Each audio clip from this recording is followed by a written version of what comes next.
توصل كثير صدايق حول بكين تقدرني تاجر والديني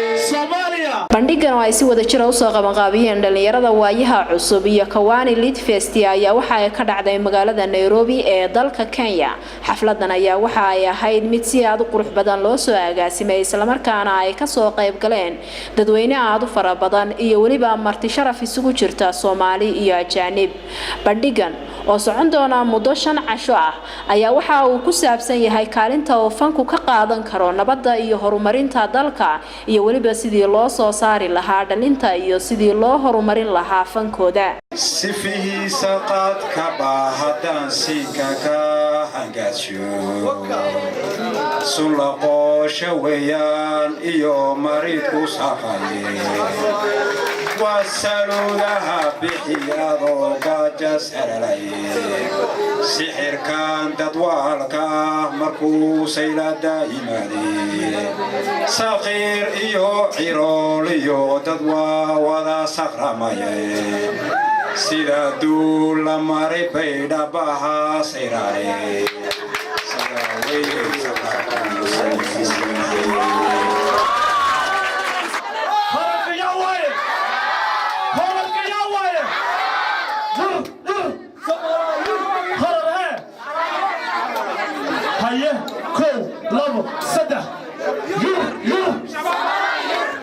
أنا يرين با ودكني يمين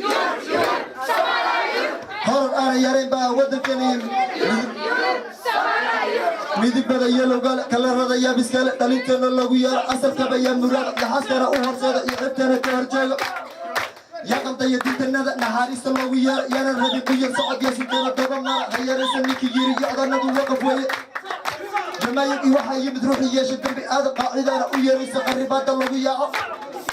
يبني حجرة حابة كان يرسل يبني أجانب تجدين زي براو يتبين كسم استبهل تكلموا يوم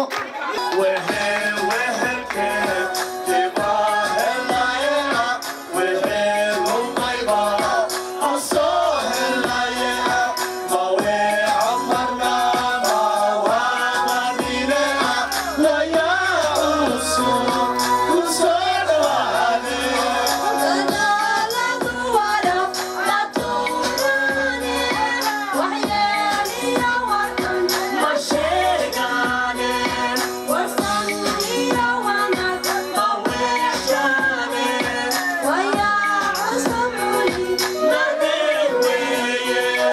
waxaana bandhigan shantaasi maalin ee uu socon doono ka soo qayb galaya abwaani waaweyn oo uu kamid yahay abwaanka weyn ee Maxamed Ibrahim Hadraawi qoraayo Soomaaliyeed oo ay kamid tahay Warsan Shire iyo fanaaniin kale